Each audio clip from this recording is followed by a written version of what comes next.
यह भी धारा एवं नाव से संबंधित प्रश्न है जो एसएससी में पूछा गया है। प्रश्न है, एक नाव नदी की धारा के अनुकूल दिशा में 1 घंटे में 8 किमी जाता है तथा धारा के विपरीत दिशा में 1 घंटे में 2 किमी जाता है। नदी की धारा की चाल क्या है, ये निकालना है किलोमीटर प्रति घंटा में। ये नदी की धारा की चाल कह रहा है प्रश्न कि मान लीजिए कि एक नाव है, इस पे एक व्यक्ति है। अब ये नाव जो है,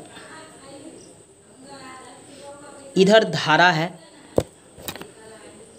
इधर धारा चल रहा है, तो इस तरफ जाता है तो 1 घंटे में 8 किलोमीटर की दूरी तय करता है। लेकिन वही नाव जब इधर आता है धारा के विपरीत, तो कह रहा है कि 1 घंटे में 2 किलोमीटर की दूरी तय करता है। अब कह रहा है कि नदी की धारा की चाल ज्ञात कीजिए, यानी जो धारा है उसकी चाल हमसे पूछ रहा है कि आप हमको बताइए कि नदी की धारा की चाल क्या है। तो प्रश्न के अनुसार, माना शांत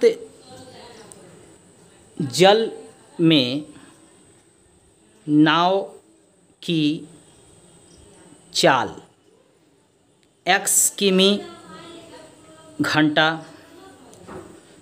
ठीक है, और धारा की चाल y किमी घंटा, ये हमने मान लिया।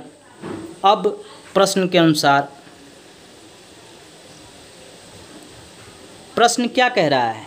कह रहा है कि धारा की दिशा में चलता है 1 घंटे में 8 किलोमीटर, ये मेरा पहला समीकरण हो गया। और धारा के विपरीत दिशा में चलता है 2 किलोमीटर, ये कह रहा है ना, तो ये हमारा दूसरा समीकरण हो गया। अब समीकरण 1 में से समीकरण 2 को घटाएंगे। समीकरण 1 में से समीकरण 2 को क्या करेंगे? घटाएंगे। घटाने पर अब प्रश्न के अनुसार x + y = 8 घटाना है x - y = 2। समीकरण 1 में से समीकरण 2 को घटाना है, माइनस प्लस माइनस। अब ये कट जाएगा, ये क्या हो जाएगा?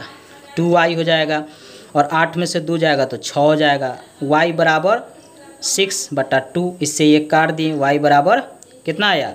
3। अब ये 3 क्या आया? किमी। ये क्या आया? हमने माना था ना कि धारा की चाल y किमी प्रति घंटा है, तो ये कह रहा है ना कि नदी की धारा की चाल क्या है, तो ये नदी की धारा की चाल है। नदी की धारा की चाल बराबर 3 किमी प्रति घंटा। यही हमको इस प्रश्न में निकालना था। दोस्तों, इस तरह के प्रश्न को बनाना बहुत आसान है। एक बार अगर आप इस चार्ट को बना लेते हैं, इसको समझ लेते हैं प्रश्न के अनुसार, तो ये तो अपने आप बन जाता है।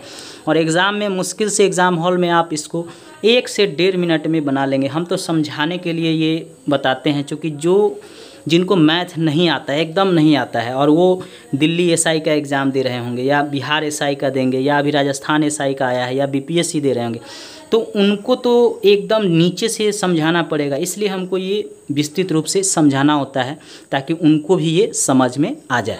अगर मेरा यह प्रयास अच्छा लग रहा तो मेरे चैनल को सब्सक्राइब कर घंटी जरूर दबा लीजिएगा, ताकि इस तरह का आपको मैथ के प्रश्न हल करते हुए आपको मिल सके। धन्यवाद दोस्तों।